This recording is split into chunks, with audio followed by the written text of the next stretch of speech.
कहानी की शुरुआत में बताया जाता है कि चेस्टर्स मिल नाम का एक शहर पहले आम शहरों की तरह ही था, लेकिन फिर वहाँ कुछ ऐसी भयानक डरावनी घटनाएं घटने लगी जिससे पूरा का पूरा शहर नर्क से भी बदतर बन गया। लेकिन आखिर वहाँ ऐसी कौन सी खतरनाक घटनाएं होने लगी, चलिए जानते हैं। तो कहानी की शुरुआत होती है बार्बी नाम के एक लड़के को दिखाते हुए जो एक डेड बॉडी को जंगल में दफना रहा था। बार्बी वहाँ का लोकल निवासी नहीं था और बार्बी के माथे पर लगी चोट को देखकर लग रहा था कि मरने वाले बंदे के साथ उसकी काफी ज्यादा लड़ाई हुई होगी। उस आदमी को दफनाने के बाद बार्बी अपनी कार में शहर से बाहर निकलने लगता है, लेकिन तभी उसका सामना शेरिफ नाम के एक पुलिस ऑफिसर की कार से होता है। उसे देखकर वो थोड़ा डर जाता है, जिससे उसका ध्यान ड्राइविंग से हट जाता है, लेकिन किसी तरह वो पुलिस से बच निकलता है। पर तभी कुछ गायें सड़क के बीचों बीच खड़ी थी। उनको बचाने के लिए बार्बी अपनी कार को एकदम से मोड़ देता है, जिससे वो गायों से भरे खेत में पहुंच जाता है। इससे उसे थोड़ी चोट लग गई थी। कुछ सेकंड्स बाद वहाँ पर जमीन अर्थक्वेक की वजह से जोर जोर से हिलने लगती है कि अचानक आसमान से एक चीज बार्बी के सामने आकर नीचे गिरती है और सब कुछ शांत हो जाता है। बार्बी देखता है कि एक गाय आसमान से गिरने वाली उस चीज से 2 टुकड़ों में कट चुकी थी। वो डरा हुआ उस चीज को छूने लगता है तो उसे पता चलता है कि वो एक इनविजिबल वॉल है जो इतनी शार्प थी कि इसकी वजह से कई घर भी 2 हिस्सों में कट गए थे। तभी वहाँ जॉय नाम का एक लड़का आकर उससे पूछता है कि तुम ठीक हो या नहीं। वो भी उस इनविजिबल दीवार को देखकर शॉक्ड रह जाता है। दूसरी तरफ शेरिफ और लिंडा को खबर मिलती है कि उस पूरे टाउन की पावर सप्लाई कट गई है, फोन लाइंस बंद हो गई हैं और इंटरनेट भी काम नहीं कर रहा है। यहाँ तक कि सारे सैटेलाइट कनेक्शंस भी काम करना बंद कर गए थे। तभी शहर के ऊपर से उड़ रहा एक प्लेन उस इनविजिबल वॉल से टकराकर क्रैश हो जाता है, जिसे देखकर लोग और भी ज्यादा घबरा गए थे। और ये बात कंफर्म हो जाती है कि ये सिर्फ एक इनविजिबल दीवार नहीं बल्कि एक राउंड शेप डोम यानी गुम्बद है, जिसने आधे शहर को कवर कर लिया है। वहीं दूसरी साइड हम एक रेडियो स्टेशन पर फिल और उसकी असिस्टेंट डोडी को देखते हैं जो सिग्नल लाने की कोशिश कर रहे थे। वो दोनों थोड़ा कंफ्यूज थे कि अचानक सिग्नल क्यों चला गया। यहाँ पर फिल को लगता है कि ये अच्छा मौका है उनकी रेडियो रेटिंग्स को हाई करने का, इसलिए वो दोनों सिग्नल को ठीक करने में लग जाते हैं। वहीं एक फायर ट्रक डोम के दूसरी तरफ से आ रहा था, जिसे देख बार्बी ट्रक वाले को इस इनविजिबल वॉल की तरफ इशारा करता हुआ उसे रुकवाकर क्रैश होने से बचा लेता है। थोड़ी देर बाद वहाँ इन्वेस्टिगेशन करने के लिए कुछ पुलिस वाले आते हैं, पर इस इनविजिबल डोम को समझना उनके बस की बात नहीं थी। उसी समय वहाँ पर एक शहर का काउंसिलमैन जिसका नाम बिग जिम था वो भी पहुँच जाता है, लेकिन उसे भी इस डोम के बारे में कुछ भी समझ नहीं आता। यहाँ पर पुलिस को इन्फॉर्मेशन मिलती है कि उस शहर की तरफ आने वाले सभी रास्तों को बंद कर दिया गया है, क्योंकि उस डोम की वजह से बहुत सारे एक्सीडेंट हो रहे हैं। इसके थोड़ी दूर घर पर जूनियर नाम का लड़का एंजी नाम की लड़की के साथ इंटीमेट हो रहा था। एंजी पेशे से नर्स थी और जो की बड़ी बहन भी थी। इंटीमेट होने के बाद जूनियर एंजी से कहता है कि मैं तुमसे बहुत प्यार करता हूँ, लेकिन एंजी उसे कहती है कि वो उसके लिए ऐसा कुछ फील नहीं करती। इससे जूनियर का दिल टूट जाता है और उन दोनों में बहस होने लगती है। यहाँ पर उनकी बहस इतनी बढ़ जाती है कि एंजी उसे थप्पड़ मारकर वहाँ से चली जाती है। इसके बाद हम 3 लोगों की फैमिली को देखते हैं, जिसमें मदर कैरोलीन, एलिस और उन दोनों की बेटी नोरी उसी टाउन की तरफ जा रही थी। उन्हें इस बात की खबर नहीं थी कि डोम ने उस टाउन को कवर किया हुआ है। दूसरी तरफ हम जूलिया नाम की एक इन्वेस्टिगेटिव रिपोर्टर को देखते हैं, जिसका चेस्टर्स मिल शहर में बहुत नाम था। एक दिन एक औरत उसे एक सीक्रेट खबर देने के लिए कॉल करती है। वो औरत उसे बताती है कि उसने उस वीक चेस्टर्स मिल में प्रोपेन से भरे 6 ट्रक को जाते हुए देखा है और उसके हिसाब से इतनी बड़ी क्वांटिटी में प्रोपेन जैसे फ्यूल का शहर में आना किसी खतरनाक प्लान का हिस्सा हो सकता है। जूलिया उस औरत को इस बारे में इन्वेस्टिगेशन करने का वादा करती है, पर वो अपने काम में ज्यादा बिजी होने के कारण उस पर ध्यान नहीं दे पाती। वहीं बिग जिम रेडियो स्टेशन जाकर इमरजेंसी की अनाउंसमेंट करता है। कैरोलीन जो एलिस और नॉरी के साथ शहर में आ रही थी, ये अनाउंसमेंट सुन लेती है, पर उन्हें लगता है कि ये किसी तरह का एडवर्टाइजमेंट है, इसलिए वो इस अनाउंसमेंट पर ध्यान नहीं देती और उनकी कार डोम से टकराते टकराते बचती है, क्योंकि उससे पहले दूसरी तरफ से आ रहा एक ट्रक डोम से टकराकर क्रैश हो जाता है, जिसे देखकर वो तुरंत अपनी कार की ब्रेक लगा देती है। इतने बड़े इंसिडेंट को देखकर नॉरी के दौरे पड़ने लगते हैं, जिससे वो बेहोश हो जाती है, लेकिन बेहोश होने से पहले वो किसी पिंक स्टार के बारे में कहती है। अब यहाँ से नोरी को जल्दी से हॉस्पिटल में ले जाया जाता है, जो कि टाउन में होने वाली घटनाओं से घायल हुए लोगों से भरा पड़ा था। वहीं जूलिया और बार्बी घायल हुए लोगों को हॉस्पिटल ला रहे थे। इसी हॉस्पिटल में जूलिया का हस्बैंड भी डॉक्टर था। वो उससे मिलने जाती है, लेकिन उस वक्त उसका हस्बैंड हॉस्पिटल में नहीं था। हॉस्पिटल में जूलिया को पता चलता है कि उसका हस्बैंड संडे को कभी काम नहीं करता था, पर वो जूलिया को हमेशा झूठ बोलता आ रहा था। हॉस्पिटल के बाहर हम बार्बी और एंजी को मिलते हुए देखते हैं। दोनों को साथ देखकर जूनियर के अंदर एक अलग सी जलन पैदा होती है। वहीं अब टाउन के बॉर्डर्स को सैनिकों द्वारा सील कर दिया जाता है। बहुत सारे साइंटिस्ट और एक्सपर्ट्स को भी इस अजीबो गरीब मुसीबत का असल कारण नहीं पता चलता। पर कुछ घंटों बाद बिग जिम प्रोपेन के बारे में बात करने के लिए शेरिफ से मिलता है। यहाँ पर उनकी बातों से हमें पता चलता है कि उनको इस डोम के बारे में पहले से थोड़ा बहुत पता था, पर वो इस पर खुलकर बात नहीं कर रहे थे। वहीं बॉबी को उस टाउन में एक दिन के लिए रुकना था, पर उसके पास ठहरने के लिए कोई जगह नहीं थी, इसलिए वो अपनी कार में ही रात बिताने का फैसला करता है। तभी जूनियर उसके पास आता है और उसे एंजी से दूर रहने को कहता है। धीरे धीरे उसकी बात धमकी में बदल जाती है। बॉबी हैरान होता है कि आखिर उसकी गलती क्या है। इसी बीच वहाँ जूलिया आ जाती है, जिससे वो झगड़ना बंद कर देते हैं। यहाँ से सीन शिफ्ट होता है और हम देखते हैं कि टाउन के ऐसे हालात से लापरवाह होकर एक जगह कुछ टीनेजर्स पार्टी कर रहे थे। इनमें जॉय भी था। जॉय एक लड़के से वहाँ के हालात पर बात करने लगता है, लेकिन अचानक जॉय को दौरा पड़ने लगता है और वो पिंक स्टार के बारे में बोलने लगता है, जैसे कि पहले नॉरी ने बोला था। वहीं जॉय की बहन एंजी घर पर अकेली होती है। तभी अचानक उसके घर में जूनियर घुसकर उसको किडनैप करके अपने फादर के टूटे फूटे शेल्टर में ले जाता है। यहाँ पर वो उसे बताता है कि मुझे पता है शहर को कवर किए इस डोम के बारे में। यहाँ पर एंजी को उससे ये भी पता चलता है कि बिग जिम ही जूनियर का फादर है। जूनियर एंजी को ये भी बताता है कि उसके फादर अपनी फैमिली की सुरक्षा को लेकर हमेशा चिंतित रहते थे, इसलिए उन्होंने फैमिली के लिए ये शेल्टर बनाया था। वहीं दूसरी साइड जूलिया बॉबी को अपने घर में ठहरने के लिए लाती है। तभी अचानक बॉबी की नजर उसके हस्बैंड की फोटो पर पड़ती है और उसे रियलाइज होता है कि ये वही आदमी है जिसे उसने सुबह मारा था। दूसरी तरफ लिंडा और शेरिफ सभी व्हीकल्स पर नजर रख रहे थे ताकि कोई भी गलती से इस डोम से न टकरा जाए। तभी अचानक शेरिफ को अटैक आ जाता है और वो वहीं पर मर जाता है। अब यहाँ से हमें सुबह की घटना फ्लैशबैक में दिखाई जाती है, जहाँ बॉबी टाउन में जूलिया के हस्बैंड जो डॉक्टर थे उनसे मिलने आया था। वो उनसे कुछ पेमेंट की बात करता है, पर डॉक्टर उसे पेमेंट देने से इनकार कर देता है, जिस वजह से उन दोनों में झगड़ा हो जाता है और एक्सीडेंटली बॉबी उसे गोली मार देता है। बॉबी जानता था कि भले ही उसने उसे गलती से मारा है, पर उसे इसकी सजा मिलेगी और इससे बचने के लिए उसने उसकी बॉडी को जंगल में दफना दिया। वहीं प्रेजेंट में सुबह उठकर बारबी देखता है कि उसके गले की चेन गायब है, तो वो जूलिया से इसके बारे में पूछता है। जूलिया उससे कहती है कि वो उसकी चेन को ढूंढकर उसे दे देगी, पर तभी बॉबी को याद आता है कि वो चेन उस केबिन में ही गिर गया था जहाँ उसने उसके पति को मारा था। उधर जॉय अपने फ्रेंड बेन के साथ था, जिसने पिछली रात सीजर के वक्त उसकी मदद की थी।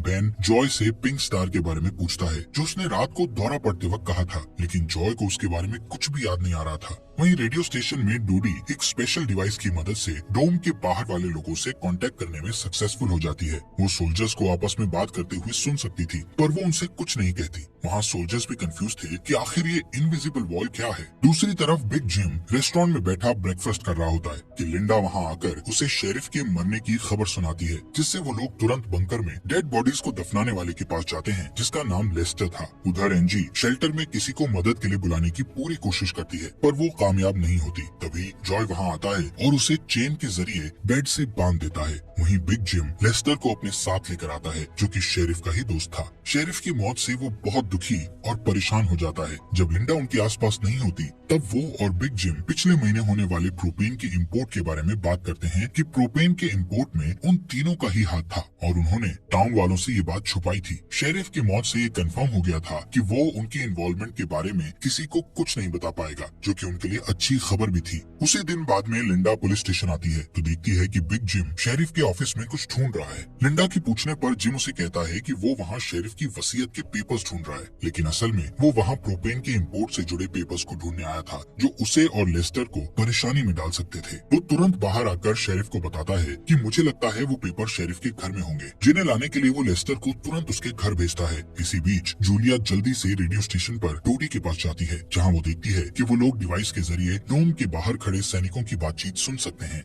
उनकी बात सुनने पर जूलिया को पता चलता है कि वो लोग जमीन खोदकर डोम को बाहर निकालने की कोशिश कर रहे हैं, पर वो इस काम में कामयाब नहीं हो पा रहे हैं। इसके बाद जूलिया रेडियो के जरिए पूरे टाउन में डोम वाली खबर को फैला देती है, जिससे लोगों में डर पैदा हो जाता है और लोग घबरा जाते हैं। वहीं जॉय और बेन बॉर्डर के पास साइंटिस्ट को अपना काम करते हुए देखते हैं। साइंटिस्ट ये देखते हैं कि डोम के ऊपर पानी का क्या असर होता है, पर उन्हें ज्यादा कुछ समझ नहीं आ रहा था, जिससे वो किसी नतीजे पर नहीं पहुंच पाते। वहीं जॉय देखता है कि ये डोम एक छलनी की तरह है। वो बेन से बताता है कि इस डोम में से बिल्कुल मामूली सा पानी आर पार जा सकता है। दूसरी ओर बार्बी अपनी चेन ढूंढने जूलिया के हस्बैंड डॉक्टर के केबिन में जाता है। वहाँ उसे उसका चेन मिल जाता है, पर तभी जूनियर वहाँ आकर उसे देख लेता है। जूनियर उससे पूछता है कि क्या तुम एंजी के साथ सोए थे। यहाँ पर बार्बी को लगता है कि शायद उसने उसे चेन ढूंढते हुए देख लिया है और इसीलिए वो जूनियर को ऐसे ही वहाँ से जाने नहीं दे सकता था, इसलिए वो जूनियर को बहुत बुरी तरह से पीटने लगता है। वहीं हम देखते हैं कि लेस्टर शेरिफ के घर पहुंचकर प्रोपेन इंपोर्ट के पेपर्स को ढूंढने लगता है। कुछ टाइम बाद उसे वो पेपर्स ड्रॉवर में मिल जाते हैं, तभी वो उन्हें जला देता है। जब वो वहाँ से जाने लगता है तो उसका पैर लगने से पेपर्स की आग घर के पर्दों पर लग जाती है, जिससे आग की लपटें पूरे घर में फैल जाती हैं और पूरा घर जलने लगता है, जिसे देखकर जल्दी ही बहुत सारे लोग जमा हो जाते हैं और आग बुझाने की कोशिश करते हैं, पर फायर ट्रक के बिना आग बुझाना नामुमकिन था। अगर वो लोग घर को जलने देते तो डोम के अंदर का टेम्परेचर बहुत बढ़ जाता, जिससे लोगों की जाने भी जा सकती थी, इसलिए सब मिलकर आग बुझाने में लग जाते हैं। बाबी लोगों को आग बुझाने में लीड करता है। तभी लिंडा को घर के अंदर से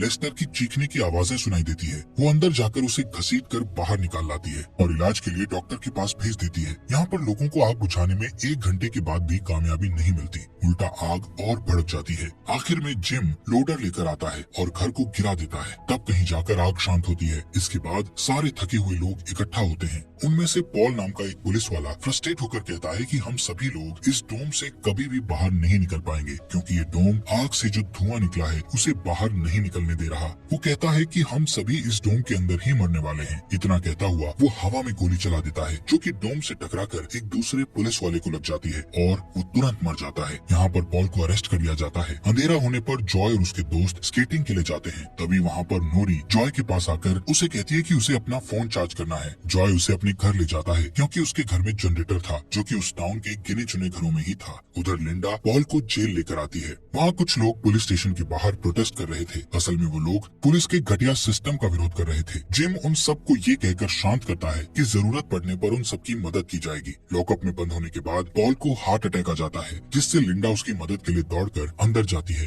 लेकिन तभी उसे पता चलता है कि पॉल सिर्फ अटैक आने की एक्टिंग कर रहा था। इसी मौके का फायदा उठाकर पॉल उसे धकेलकर उसे लॉकअप में बंद करके वहाँ से भाग जाता है। इधर बंकर में जूनियर फिर से एनजी के पास जाता है। एनजी समझ चुकी थी कि अगर उसे यहाँ से निकलना है तो उसे जूनियर को झूठे जाल में फंसाना पड़ेगा, इसीलिए वो उससे अपने बचपन की यादें साझा करती है, जब वो दोनों एक बंद टनल में जाया करते थे, और कहती है कि हो सकता है डोम का टनल पर कोई असर नहीं हुआ हो तो वो लोग बाहर जा सकते हैं। यहाँ पर एनजी सोचती है कि अब वो उसके प्यार के जाल में फंस गया है तो शायद वो उसे छोड़ दे, लेकिन ऐसा कुछ नहीं होता। जूनियर अकेले ही उस टनल में जाने का प्लान बनाता है। वहीं जिम जब पुलिस स्टेशन में आता है तो पॉल की जगह लिंडा को लॉकअप में बंद देखता है। वो तुरंत उसे लॉकअप से बाहर निकालता है। उन्हें पता चलता है कि पॉल अपने साथ एक राइफल और कुछ गोलियां लेकर गया है। लिंडा तुरंत उसकी तलाश में जंगल की ओर निकल जाती है, क्योंकि उसे पता था कि पॉल अक्सर शिकार करने जंगल की तरफ जाया करता था। वहीं जिम पॉल को पकड़ने के लिए एक टीम तैयार करता है। उधर रेस्टोरेंट में बैठी कैरोलीन को नॉरी की फिक्र हो रही थी, क्योंकि वो पिछली रात अपनी दोनों मदर्स को बिना बताए जॉय के घर रुक गई थी। वहीं जिम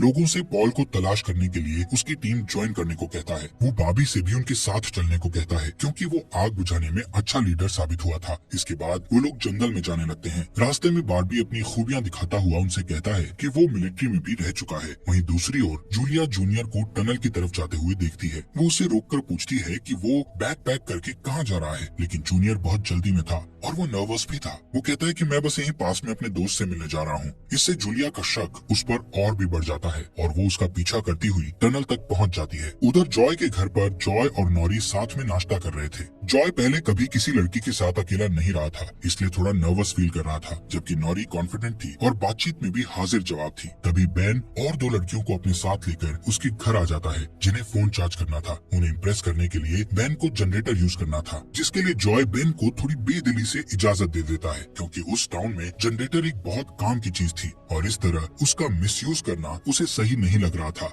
उधर जंगल में हम देखते हैं कि सर्च टीम पॉल को ढूंढ लेती है, पर उसी टाइम पॉल एक लड़के की टांग में गोली मार देता है। दूसरा लड़का भी उसे संभालने के लिए वहीं रुक जाता है, जबकि जिम और बार्बी पॉल के पीछे भागते हैं। दूसरी तरफ जूनियर टनल के आखिरी सिरे पर पहुंच जाता है, जहां पहुंचकर उसे पता चलता है कि डोम ने टनल को भी कवर किया हुआ है। वो दीवार के बिल्कुल करीब पहुंच जाते हैं, जिससे उसकी टॉर्च जलने लगती है। तभी जूलिया वहां आकर उसे वार्न करती है। जूलिया को देखकर जूनियर को बहुत गुस्सा आता है, क्योंकि वो उसका पीछा कर रही थी। इस बात से जूनियर पागलों की तरह उस इनविजिबल वॉल को मुक्के मारने लगता है, जिससे जूलिया उसे रोकती है। फिर दोनों बैठकर बात करने लगते हैं। जूलिया उसे बताती है कि अपने पास्ट में की गई एक गलती की वजह से वो जर्नलिस्ट की इस बेकार सी जॉब में फंस गई है है। उधर जॉय का घर लोगों से भर जाता है जो अपनी अपनी जरूरत के लिए उसके जनरेटर को यूज करने के लिए आए थे। एक बदमाश लड़का लोगों से जनरेटर यूज करने के बदले में पैसे वसूलने की कोशिश करता है जो कि उसका था ही नहीं, लेकिन उसके खिलाफ बोलने की किसी में हिम्मत नहीं थी। ये देखकर नॉरी सब कुछ हैंडल करने के लिए आगे बढ़ती है, पर मामला और भी ज्यादा गर्म हो जाता है। लेकिन इससे पहले कि कुछ गलत होता तभी लाइट ही चली जाती है। नॉरी इस बात से बहुत खुश होती है कि जॉय ने उस बहस में उसका साथ दिया। वहीं जंगल में बॉबी और जिम पॉल तक पहुंच जाते हैं, पर पॉल ने अपनी राइफल निकाल रखी थी जिससे वो जिम को मारने ही वाला था कि तभी पीछे से लिंडा आकर उसे शूट कर देती है। दूसरी साइड कैरोलीन जॉय के घर जाकर अपनी बेटी नोरी से मिलती है। वो नोरी से कहती है कि उसे थोड़ा जिम्मेदार बनना चाहिए। उसकी डांट सुनकर जॉय और नोरी एक दूसरे का हाथ पकड़ लेते हैं जिससे एक स्ट्रेंज स्पार्क पैदा होता है और उसी वक्त दोनों को दौरे पड़ने लगते हैं। वो दोनों एक साथ किसी पिंक स्टार के बारे में बात कर रहे थे। उधर जूनियर शेल्टर में एनजी के पास जाता है, लेकिन इस बार उसके हाथ में फर्स्ट एड किट थी। एनजी उसके जख्मों पर मरहम पट्टी करती है और चुपके से सीजर अपने पास रख लेती है। वहीं हम देखते हैं कि जूलिया और बार्बी दिन भर की थकान के बाद वापस घर लौटते हैं, लेकिन जूलिया जूनियर की बातें सुनने के बाद से ही बार्बी पर शक करने लगी थी और जब बार्बी नहाने जाता है तो जूलिया उसका सामान चेक करने लगती है। सीरीज के नेक्स्ट एपिसोड लाएं या नहीं, कमेंट बॉक्स में हमें जरूर बताएं।